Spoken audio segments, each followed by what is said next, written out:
여러분, 화장실을 뜻하는 말들 중에 해우소라는 말을 아십니까? 풀 해자와 근심할 우자를 써서 근심을 푸는 장소가 바로 해우소입니다. 주로 사찰에서 이 화장실을 해우소라고 부릅니다. 화장실에 앉아 볼일을 보면서 근심을 풀다 보면 결국 번뇌가 사라진다는 겁니다. 그리고 소변을 보는 것도 있는데, 해우소만 있는 것이 아니라 소변을 보는 곳은 휴급소라고 부른다고 합니다. 그건 뭐냐면 급하게 쉬면서 휴식을 취하는 곳이 바로 휴급소라고 합니다. 그런데 요즘은 직장인이나 초등학교 어린 학생들까지도 화장실을 해우소나 휴급소로 활용을 하고 있다고 합니다. 화장실에 들어가서 급하게 잠깐이라도 쉬면서 스트레스를 푼다는 겁니다. 그 어린 아이들도 공부하다가 얼마나 힘들면 그 냄새나고 그 좁은 화장실에 들어 앉아서 잠깐이라도 쉬고 싶겠습니까? 참 안타까운 일이지요. 그런데 이 화장실에 앉아서 고민한다고 해서 근심이 풀어지고 제대로 마음 편히 쉴 수 있겠습니까? 물론 잠깐은 그럴 수 있겠지요. 하지만 화장실에 오래 앉아 있어봤자 뭐만 생길까요? 변비만 생기는 겁니다. 변비만. 화장실에서는 근심과 스트레스를 온전히 풀 수도 없고 온전히 위로받을 수도 없는 것입니다. 오죽하면 화장실에 가서라도 쉬고 싶겠지만 그게 정답은 아닙니다. 인생의 모든 근심과 걱정과 스트레스를 풀 수 있는 장소는 어디일까요? 해우소가 아니라 교회입니다. 교회. 교회에 와서 하나님을 만나면 우리의 모든 근심과 걱정과 염려와 스트레스와 환난까지 전부 다 해결될 줄로 믿습니다. 믿으십니까? 그걸 믿고 교회를 다니는 사람들이 바로 성도입니다. 오늘 말씀은 성도가 어떤 존재인지를 우리에게 가르쳐주고 있는데, 첫째, 어떠한 환난 중에도 하나님의 위로를 체험하는 사람이 성도입니다. 우리 3절과 4절을 봉독해 보겠습니다.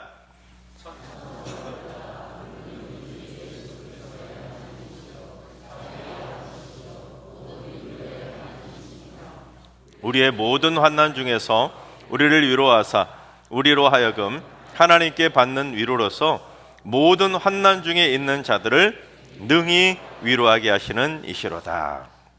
이 구절에는 모든 환난과 모든 위로라고 하는 완전히 극단적으로 극과 극의 표현이 나옵니다. 인간이 겪는 모든 환난, 즉 어떠한 환난을 인간이 당하든지 간에 그 모든 환난을 전부 다 하나도 빠짐없이 어떤 것이든지 능히 위로할 수 있는 분이 바로 자비의 아버지이신 모든 위로의 하나님이라는 것입니다. 따라서 하나님을 믿는 우리 성도들은 그 어떤 환난 중에 있더라도 하나님 아버지의 그 품 안에 안겨서 따뜻한 위로를 받을 수 있게 되는 것입니다. 인간의 인생은 바다하고 참 닮은 점이 많이 있습니다. 그래서 인간의 인생을 항해라고도 그렇게 표현하지 않습니까? 그런데 여러분, 바다 중에 파도 없는 바다 보셨습니까? 바다는 파도 없는 것은 절대로 없습니다. 그런데 바람 한 점 없는 것 같은 인생의 맑은 날에도 인생의 바다에는 늘 잔잔한 파도는 늘 어김없이 밀려오고 있는 겁니다. 즉 인생의 바다에는 태어나서 죽을 때까지 환난이라고 하는 파도가 멈추지 않고 계속해서 밀려오고 있지만, 잔잔할 때는 그래도 충분히 그 파도를 감당할 수 있습니다. 그런데 그 잔잔했던 인생의 바다에 폭풍이 몰아치기 시작하면 감당하기 힘든 환난의 파도가 거세게 밀어닥치게 되는 겁니다. 그래서 만약 자신의 인생을 송두리째 전부 다 집어삼켜버릴 만큼 감당할 수 없는 거대한 파도가 밀려오게 되면 그 파도 때문에 결국 침몰해서 인생의 항해를 멈출 수밖에 없는 겁니다. 여러분, 혹시 환난의 파도를 만나셨습니까? 여러분의 인생의 배가 난파되셨습니까? 그렇다면 모든 위로의 하나님을 향해, 저 하늘을 향해 두 손 들고 하나님을 향해 간절히 외쳐보시기 바랍니다. 하나님 살려주세요. 저 여기 있어요. 도와주세요 하고 간절히 부르짖어 기도해 보시기 바랍니다. 나를 위해 그 새빨간 보혈을 흘려주신 주님을 향해 저 여기 있다고 기도의 손을 높이 들고 간절히 외쳐보시기 바랍니다. 그러면 모든 위로의 하나님 아버지께서 세상이 줄 수 없는 가장 따뜻한 위로의 품으로 우리를 꼭 안아주실 줄로 믿습니다. 그래서 역설적이게도 성도에게는 환난이 넘칠수록 하나님의 위로도 넘치는 것입니다. 우리 5절을 봉독해 보겠습니다. 그리스도의 고난이 우리에게 넘친 것 같이 우리가 받는 위로도 그리스도로 말미암아 넘치는도다. 이 세상 사람들은 고난이 넘치면 절망이 넘칩니다. 아픔이 넘치고 낭심이 넘치게 되는데, 그러나 성도는 고난이 넘치면 하나님의 위로도 덩달아 넘쳐나게 되는 것입니다. 인생의 환난의 파도가 넘치면 넘칠수록 예수 그리스도로 말미암아 위로도 덩달아 넘쳐나게 되는 것입니다. 한 번의 인생의 환난의 파도를 만난 분은 그 파도를 넘을 수 있도록 한 번에 넘치는 위로를 체험하신 분인 거고, 두 번의 인생의 환난의 파도를 겪으신 분은 그 두 번의 파도를 넘을 수 있도록 하나님께서 두 번 넘치는 위로로 그 파도를 넘게 해주신 겁니다. 또한 계속해서 파도를 만날 때마다 하나님의 위로도 계속 넘쳐나기 때문에, 그래서 고난이 넘쳐나면 위로가 넘쳐나는 그런 역설의 삶을 사는 사람이 바로 우리 성도인 것입니다. 따라해 볼까요? 고난이 넘치면 위로도 넘친다. 믿으십니까? 아멘. 바라옵기는 우리 모두 환난의 파도를 만났을 때 절망이 넘치는 것이 아니라 위로가 넘쳐날 수 있길 바랍니다. 환난의 파도가 몰려왔을 때, 이야, 이번에도 위로가 넘치겠구나, 이번에는 하나님이 또 어떤 위로를 나에게 넘치도록 부어주실까, 그 넘쳐날 위로를 기대하면서 인생의 모든 환난의 파도를 꼭 이겨내시기를 주님의 이름으로 축원합니다. 둘째, 성도란 모든 환난을 통해 성장하는 사람입니다. 6절과 7절을 봉독해 보겠습니다.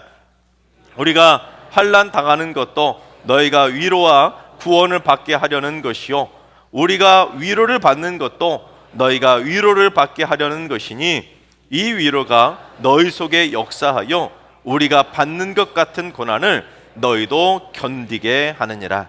너희를 위한 우리의 소망이 견고함은 너희가 고난에 참여하는 자가 된 것 같이 위로에도 그러할 줄을 알미라. 사도 바울과 함께 복음을 전하던 그 일행들이 아홉 번째 파도뿐 아니라 10번째, 20번째 그 수많은 환난의 파도를 만났음에도 불구하고 그들은 믿음이 난파되지 않고 오히려 너끈히 그 모든 고난을 견뎌내고 이겨냈던 것입니다. 왜냐하면 그 모든 환난의 파도에도 하나님이 넘치는 위로로 역사해 주셨기 때문에 환난의 파도를 너끈히 다 견뎌낼 수 있었던 것입니다. 마치 고난에 참여하는 자가 된 것처럼 환난의 파도가 많으면 많을수록 위로도 넘치기 때문에 환난을 이겨낼 수 있다는 그 소망이 오히려 더더욱 견고해질 수가 있었던 것입니다. 그래서 역설적이게도 환난을 통해 사도 바울의 신앙은 더더욱 견고하게 성장할 수 있었던 것입니다. 그런데 바울이 얼마나 심한 환난의 파도를 견뎌냈는지 8절과 9절 상반절까지 봉독해 보겠습니다. 형제들아, 우리가 아시아에서 당한 모든 환난을 너희가 모르기를 원하지 아니하노니, 힘에 겹도록 심한 고난을 당하여 살 소망까지 끊어지고 우리는 우리 자신이 사형 선고를 받은 줄 알았으니. 얼마나 힘들었으면 살 소망까지 끊어져서 마치 사형 선고를 받은 것처럼 죽을 날만 기다리고 있었다는 겁니다. 그런데 그 와중에 바울이 누굴 만난 겁니까? 모든 위로의 하나님을 만난 겁니다. 이제 9번째 환난의 파도를 만나서 죽을 줄 알았는데, 이제 여기가 끝인 줄 알았는데, 그 파도를 견뎌낼 수 있도록 모든 위로의 하나님께서 역사해 주셨던 것입니다. 그러자 바울은 우리가 살 수만까지 끊어질 정도로 이 힘에 겨운 그 환난의 파도를 만났지만 모든 위로의 하나님을 통해 이 환난과 고난을 견딜 수 있었던 것처럼 고린도 교회 성도들, 당신들도 인생의 어떤 환난의 파도를 만나더라도 위로의 하나님을 만난다면 너끈히 견고하게 견딜 수 있으니까 여러분 힘내세요 하고 격려하며 보낸 편지가 바로 고린도 후서입니다. 그렇습니다. 성도는 환난을 견디면서 믿음이 성장해 가는 것입니다. 처음에는 발목 정도 되는 환난의 파도도 견뎌내지 못하고 픽픽 쓰러지지만 점점 믿음이 성장해 가면 나중에는 내 키를 넘을, 내 인생을 집어삼킬 만큼 거대한 환난의 파도도 견뎌낼 수 있는 신앙의 거장으로 우리의 믿음이 견고하게 성장해질 수 있는 것입니다. 세계 금융의 중심지를 말하면 미국의 월가를 꼽잖아요. 근데 미국의 월가에서 애널리스트로 활동하는 신순규 씨라는 분이 있습니다. 놀랍게도 그는 앞을 보지 못하는 시각장애인입니다. 눈이 멀쩡한 사람도 하기 힘든 그 애널리스트를 시각장애인이 하고 있는 겁니다. 그는 9살 때 녹내장과 망막박리로 시력을 완전히 잃어버렸다고 합니다. 그런데 이 아버지 친구가 안과 의사였는데 어느 날 이러더랍니다.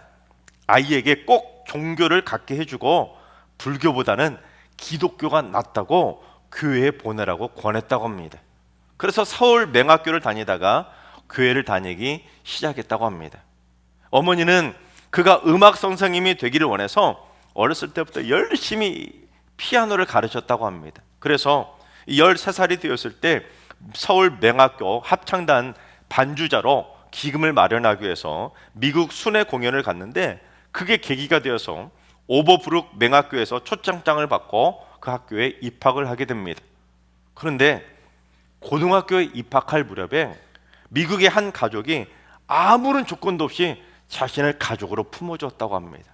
그리고는 그러한 장애인 학교 말고 너 일반 학교 가서 일반 아이들하고 같이 공부해봐라 하고는 일반 고등학교에 진학을 시키고는 열심히 공부할 수 있도록 뒷바라지를 해주었다고 합니다. 그 결과 하버드대, 프린스턴대, MIT대에 모두 장학생으로 합격을 했다고 합니다. 제일 조건이 좋았던 그 중에 하버드 대학교 심리학과에 입학을 하게 됩니다. 놀라지도 않으시네요. 다들 학벌이 하버드쯤 되시지요? 네. 앞을 못 보는 사람이 하버드 대학에 입학했다니까요, 장학생으로. 그리고 하버드 대학을 졸업한 다음에는 MIT에서 경영학과 조직학 박사 과정을 공부하게 되는데 이 박사 과정 중에 그때 마침 미국의 장애인법이 통과되었다고 합니다. 장애인도 차별받지 않고 어떤 회사에든 취직할 수 있는 길이 열리게 된 겁니다. 그자 그가 미국 사회를 쫙 조사해 봤더니 당시 월가에는 시각장애인이 한 명도 없다는 사실을 알게 됩니다. 그리고는 내가 세계 최초로 월가에서 일하고 싶다는 포부를 가지고 JP 모건이라고 하는 세계적인 투자은행에다가 이력서를 냈는데 인사과에 떡하니 합격을 하게 됩니다. 앞을 볼 수 있는 사람도 살떨려서 하기 힘든 일을 기적처럼 해내고 있는 겁니다. 앞을 볼 수 없게 되면서 어렸을 때부터 인생에 수많은 환난의 파도가 밀려왔는데 그걸 신앙의 힘으로, 믿음으로 이겨내며 성장한 겁니다. 그래서 그가 어떻게 하고 있는지 아십니까? 지금도 매일 새벽 3시에 일어나 기도로 하루를 시작하고 있다고 합니다. 그리고는 자기처럼 어려운 사람을 돕기 위해서 한국의 보육원에서 어렵게 자란 아이들의 유학을 돕기 위해서 야나 선교회라는 곳에서 이사장으로 활동을 하고 있다고 합니다. 이러한 그의 인생 스토리를 담은 책이 바로 눈을 감으면 보이는 것들이라는 제목의 책입니다. 제가 이 책을 이번 주 중에 쭉 읽었었는데 그 책에 어떤 내용이 나오냐면 앞부분의 서론에 내가 만약에 눈을 뜨고 하루 24시간 동안만이라도 사람을 바라볼 수 있는, 앞을 볼 수 있는 그러한 날이 나에게 주어진다면 나는 이런 일을 하고 싶다는 희망사항을 쭉 기록을 해놨어요. 한 3페이지 정도 되는 길게 이렇게 기록을 해놨는데 그날만큼은 일찍 출근하지 않고 떠오르는 태양을 보고 싶다는 거예요. 과연 그 태양이 어떻게 떠는가 한번 보고 싶다는 거예요, 눈으로. 그리고는 사랑하는 가족의 얼굴도 보고 아름다운 자연도 한번 보고 이런저런 일을 하루 종일 쭉 하다가 저녁이 되면 가족들하고 유람선 타고 맨하탄을 쭉 돌면서 행복해하는 가족들의 얼굴을 보겠다고 합니다. 그리고는 맨 마지막에 이렇게 고백하고 있습니다. 그리고 집으로 돌아와 몇 시간 잠을 잔 후 해가 뜨기 전에 교회로 가서 볼 수 없을 때나 볼 수 있을 때나 항상 함께 해주시는 하나님께 감사 기도를 드릴 것이다. 와, 제가 이걸 책을 읽다가 눈물 갑자기 확 밀려오더라고요. 난 앞을 볼 수 있는데도 이러고 있는데, 여러분, 인생의 모든 환난의 파도를 극복하고 참 멋진 신앙의 거장으로 성장하지 않았습니까? 그렇습니다. 성도에게 환난은 자신을 성장시키는 축복의 기회가 되는 것입니다. 바라옵기는 우리 모두 인생의 그 어떤 환난의 파도를 만나더라도 전부 다 이겨내면서 우리 모두 흔들리지 않는 신앙의 거장으로 성장하게 되기를 주님의 이름으로 축원합니다.